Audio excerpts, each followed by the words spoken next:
Dobrý den, dámy a pánové, dovolte mi, abych se vám představil. Jmenuji se Petr Kamerla, dělám obchodního manažera společnosti DigiDay. Chtěl bych vám představit naši elektronickou úřední desku a v podstatě trošičku představit naši firmu DigiDay Czech, která se zabývá nejen elektronickými úředními deskami, ale zároveň děláme obchodní centra a další vlastně digitální novinky a digitální technologie. Naše firma začínala zhruba před 7 lety, kdy jsme vlastně začínali vyrábět elektronické úřední desky, které, dejme tomu, nějakým způsobem byly z nerezu, ale jak šla postupem vlastně ta vývojová řada těch úředních desek, často se nám stávalo, že starostové nám volali, že mají třeba poškozenou desku a bylo to enormně špatně, protože v podstatě se nám často stávalo, že potom za opravu třeba 10 cm čtverečních starosta musel zaplatit 30 000 korun bez DPH. Čili začali jsme přemýšlet o tom, nějakých inovativních věcech, jak bychom ty desky mohli dělat, aby nějakým způsobem ty škody, co by na tom třeba eventuálně díky vandalismu, jak víme, bohužel dneska se to všude děje, byly co nejmenší. Proto jsme nějakým způsobem začali dělat provedení antivandal, antigraffiti. Jedná se o to, že provedení antivandal je deska, kterou vlastně, když vyrobíme, tak je vyrobena z tvrzené oceli a v podstatě nějakým způsobem útočník musí vyvinout mnohem větší úsilí na to, aby celou tu desku prostě poškodil. Antigraffiti znamená, když tu naši desku někdo posprejuje, vezmete jenom suchý hadr, desku utřete, deska je jako nová. Což v nerezovém provedení se vůbec říct nedalo. Když tu desku někdo poškrábal, jak jsem zmiňoval, byla cena na opravu velmi vysoká. Když to bylo opakovaně, vznikaly další náklady pro obec a obec nějakým způsobem nebyla vůbec spokojená s tím, že musí platit další a další výdaje. Tak v podstatě naše deska, jakým způsobem je konstruována. Na čele je čelní sklo, vlastně je to 8 mm,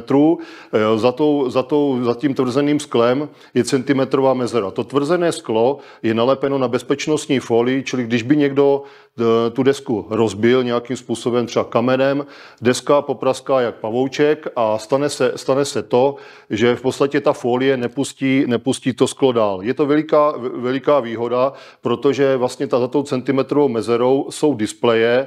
Vlastně náš displej je buď od firmy Samsung nebo od LG. V poslední době hlavně bereme od LG, protože rychlost dodání je rychlejší než od toho Samsungu. A výhoda naší firmy je to, že v podstatě máme osobní vazby do těchto firem, kde my bereme poslední vývojové typy těchto displejů. Takže tím pádem navazuji na to, že naše spotřeba je, troufám si tvrdit, nejmenší na trhu.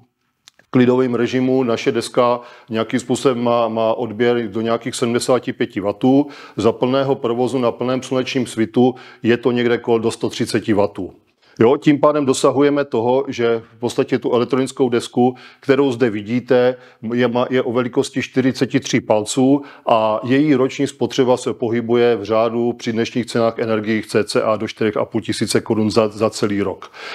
Pokud ta deska je umístěna na nějakém slunečním místě, kde hodně svítí, ve vrchní části naší elektronické úřední desky je umístěno čidlo, které v podstatě nějakým způsobem nasvítí tu desku až na hodnotu 4000 nitů. Jenom pro vaši představivost, tak třeba například televize nebo počítač, který máte třeba v kanceláři, ku příkladu doma, tak dosahuje svítivosti 250, maximálně do nějakých 300-330 nitů.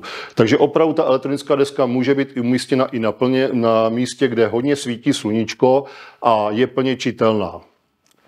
Jinak, aby deska fungovala, tak samozřejmě musí být zajištěna elektrická energie nějakým napěťovým kabelem. To je 100% nutnost, plus musí být vyřešen internet. Za mě je ideální, když je to nějakou kabeláží, prostě když je tam nějaký ethernetový kabel, pokud ta deska je třeba umístěna na zdi vašeho úřadu, je to úplně v pořádku. Pokud ale se stane, že tu desku chcete umístit někde dál, mimo třeba úřad, někde na nějaké prostranství, na místo, kde se třeba shromažďuje velký počet lidí, tak se to dá řešit prostřednictvím Wi-Fi, protože pokud máme zdroj a jsme do nějakých 25-30 metrů od zdroje, tak naši technici si do desky nainstalují zesilovač a deska je plně kompatibilní tak, jako by bylo připojeno v podstatě připojení tím kabelem. Pokud ani třeba i to Wi-Fi by nějakým způsobem nebylo možné řešit z důvodu, že tam jsou třeba někde na prostranství stromy, je tam nějaký stín, signál by byl horší, tak se to dá řešit formou SMS. Karty s předplacenými daty, tam doporučujeme data neomezená si pořídit do téhleté desky. Jinak, co se týče v podstatě umístění, vždycky doporučujeme, aby deska byla umístěna tam, kde je takový docela velký pohyb lidí a chceme v podstatě naše taková vize a v podstatě krédo firmy je, aby ta deska nebyla jenom elektronická úřední deska, ale zároveň to bylo informační panel, který bude sloužit nejen vám, úředníkům, pro zjednodušení práce, pro ulehčení práce, ale aby zároveň sloužila vašim občanům s nějakou upoutávkou na akce a prostě i pro ty turisty, aby i ti turisté, kteří k vám ku příkladu třeba přijedou, ať už je to třeba v létě, v zimě, aby si opravdu na té desce našli to, co konkrétně třeba by se jim líbilo. Takže to bych řekl tak asi k tomu hardwaru, vlastně z čeho ta naše deska se skládá, je asi nějakým způsobem všechno. Ještě bych zdůraznil, že v podstatě na trhu je hodně firem, my ty desky vyrábíme bez klimatizace, protože klimatizace má velikou nevýhodu v tom, že v podstatě hodně hučí a je tam enormní spotřeba elektrické energie. My tam používáme tangencionální systém větráčků, takže výhodou je právě to, že je tam potom nízká nákladovost během toho celého roku. A ve druhé části bych vám rád představil náš software, kterému my říkáme LEDware. To je taková naše největší chlouba, protože, jak jsem tady zmínil, na trhu jsou pouze 2 firmy, které elektronické úřední desky vyrábí, ale je pouze jediná firma, která programuje a dělá na míru věci tak, jak potřebujete. To jsme zrovna, to je právě naše společnost DigiDay Czech. Když jsme desku koncipovali, tak jsme chtěli, ať je jednoduchá, intuitivní, ať se v podstatě na co nejmenší počet kliků dostane občan, turista na věci, na které potřebuje. Zdůrazním, že nejsme tvůrci webových stránek, ale neznamená to, že by v podstatě naše deska, když nemáte od nás web, nemohla fungovat, jak to někdy mnohdy třeba slyšíte. Jedná se o to, že v podstatě jsme společnost IT, kde máme svoje grafiky, své ITáky, to znamená, že ti naši ITáci si vlastně veškeré přístupové kódy píšou sami, to znamená, že nám úplně jedno, od koho ten váš web je, a pokud se stane, že dneska máte web od společnosti A, za 2, za 3 roky se rozhodnete pro společnost B, ta naše elektronická úřední deska vždycky bude fungovat a je to pro vás velká výhoda. Takže teď bych vám představil rád ten náš LEDware. Když se podíváte, toto je nějaká klidová plocha, na kterou jsme schopni i třeba, jak to zde vidíte, umístit nějakou konkrétní upoutávku. To znamená, že ta klidová plocha opravdu může být koncipovaná dle vašeho přání. Takže když kliknu jednou, dostávám se na nějakou základní plochu, kde umístí nějaká fotografie, jenom řeknu, toto je v podstatě elektronická úřední deska města Veselí nad Moravou na Jižní Moravě, která to má uděláno ku příkladu takto. Zde nahoře běží potom nějaká upoutávka nějakých konkrétních akcí, případně nějaké fotografie. A z důvodu, že se jedná o elektronickou úřední desku, tak na první vždycky musí být umístěn ta naše dlaždice, ten náš button, jak říkáme, elektronická úřední deska. Čili klikl jsem jednou, kliknu po druhé, dostávám se na nějaký souhrn úředních dokumentů, kliknu po třetí, dostávám se na konkrétní dokument, který je generovaný v PDF-ku. Jak vidíte, ten text je v podstatě docela velký, může se oddalovat, může se vlastně zvětšovat pro třeba slabozraké a ze zákona musí mít i modul hlasového přečítání. Jenom vám tady ukážu. Poskytování podpory pro oblast kultura a společenský život pro rok 224 podpora poskytovaná městem Šlap. Takže má to modul hlasového přečítání, což je ze zákona povinnost. Takže v podstatě viděli jste sami, že na 3 kliky se dostávám na konkrétní dokument. Vrátím se zpět do těch dokumentů. Jak zde vidíte, je zde v podstatě nějaký QR kód A v podstatě znamená to, že pro vás se práce velmi zjednodušuje v tom, že cokoliv vy napíšete na vaše webové stránky, tak se automaticky propusuje na elektronickou úřední desku s tím, že vždycky ke každému dokumentu je generovaný QR kód, který v podstatě občan, když přijde k vám na úřad, už nemusí chodit na podatelnu, abyste mu něco vytiskli, půjčili, aby si přečetl podobně. Může si tenhle ten QR kód načíst do telefonu, cestou do práce, ať už ve vlaku, v autobuse, si to může přečíst a v práci si může vytisknout ku příkladu třeba celý dokument, po případě příslušnou stránku, která ho zajímá. Když ještě v podstatě těch dokumentů máte více, jsme schopni vám to nějakým způsobem rozdělit, věci ze zastupitelstva, nějaké usnesení a další věci, tak aby ta vaše orientace v tomhletom byla co nejjednodušší. Další výhoda je v tom, že v podstatě dostanete od nás automaticky přístup do backendu, do toho systému, kde nějakým způsobem, když vlastně úřední dokumenty vyvěšujete, tak to musí být nějakým konkrétním dnem, ale může se stát, protože jsme lidé, děláme všichni chyby, že se nějakým způsobem stalo, že třeba jste včera něco měli vyvěsit, dneska si na to vzpomenete, takže automaticky tím, že se do toho systému umíte dostat, tak si i to datum umíte vlastně spravit tak, aby to bylo všechno digitálně archivováno, všechno v pořádku. Můžete namítnout, tuhletu službu máme na webových stránkách, jo, když prostě přijde někdo, podívá se, že na tom webu je to v pořádku, ale pokud by se na tom webu někdo začal se do toho dívat hlouběji, kdy se to třeba tam opravdu zadávalo, tak se prostřednictvím webových stránek dá zjistit, že jste tam třeba nějakou konkrétní úpravu s nějakým dnem plus minus dělali. Když to třeba u nás, když se to vlastně udělá v rámci toho našeho systému, tak tuhletu věc nikdo nějakým způsobem nemá šanci zjistit, takže toto je další taková vlastně přidaná velká hodnota, kterou my vám nabízíme. Takže to jsou v podstatě elektronické úřední dokumenty, které se zobrazují v téhleté podobě. Samozřejmě, když těch dokumentů tam je třeba více, je tam potom i možnost si v podstatě ty dokumenty zobrazit konkrétní stranu, která vás bude ku příkladu zajímat, ať nemusíte otrocky přejíždět vlastně všechny ty konkrétní dokumenty. Takže to jsou úřední dokumenty.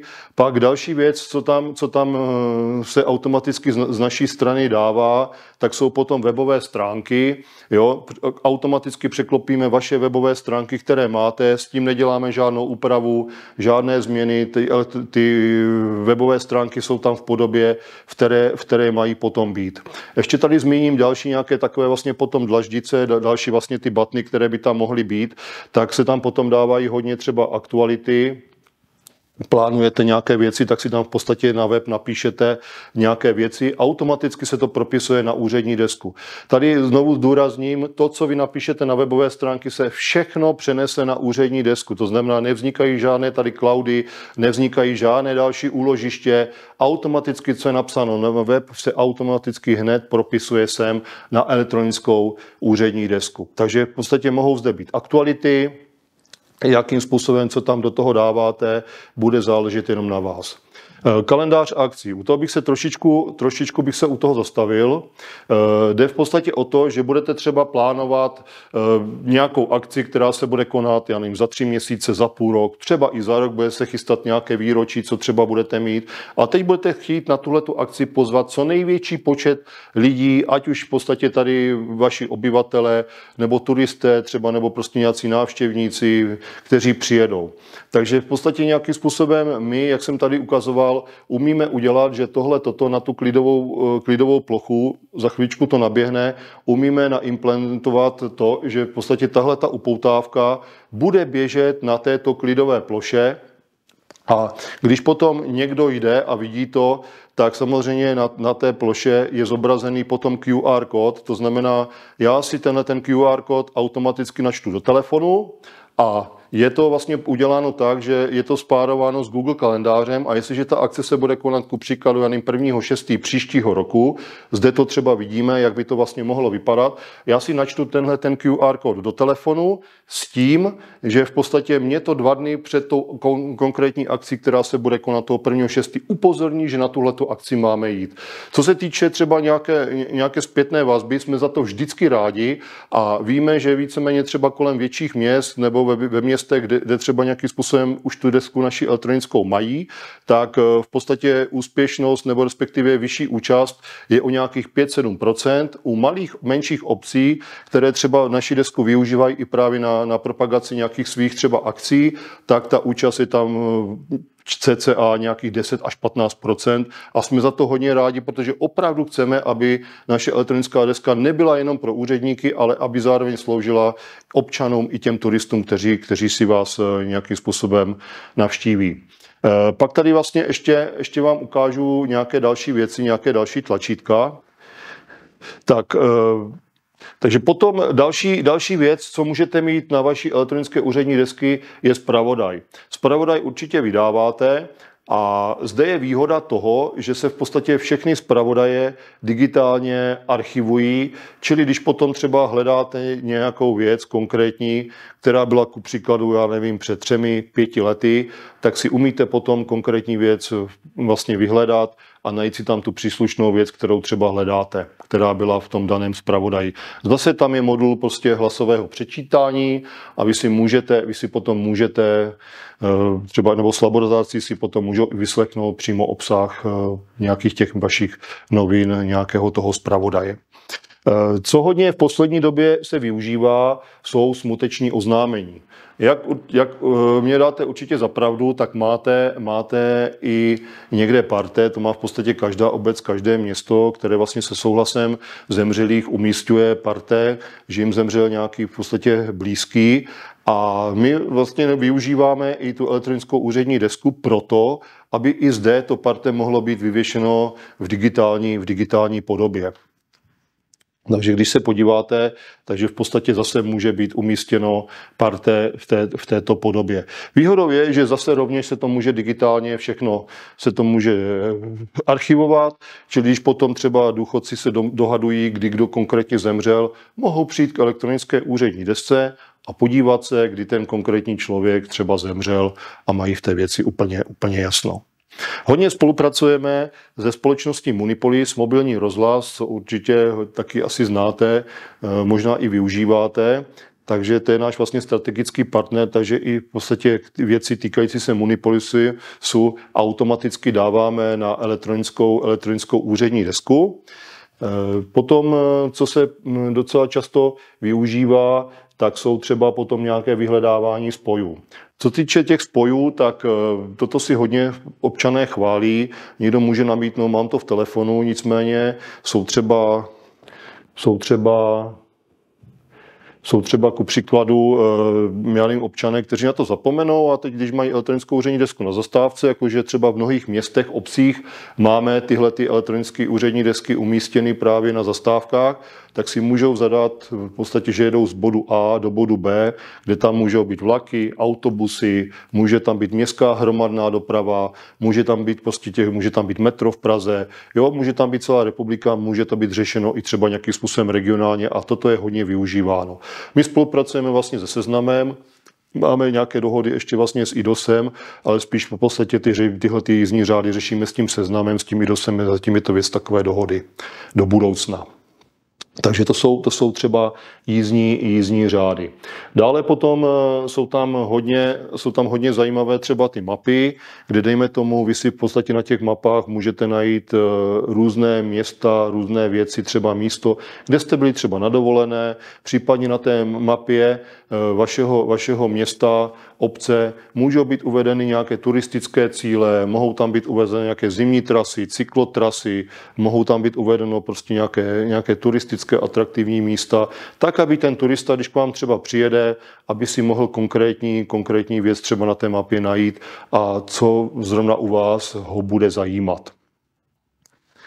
Nesmím tady zapomenout ještě v poslední řadě na modul na invalidní, pro naše invalidy, vlastně pro naše lidi, kteří jsou třeba umístěni na vozíku, tak ta úřední deska je umístěna v nějaké výši a on, když přijde na tom invalidním vozíku, tak nemá šanci ze své pozice si třeba dosáhnout někde až na nějakou vrchní část, proto ta obrazovka si jde do poloviny a může ten invalidní občan si s tím v podstatě může si tu desku regulovat dle vlastního uvážení, tak jak prostě konkrétně potřebuje.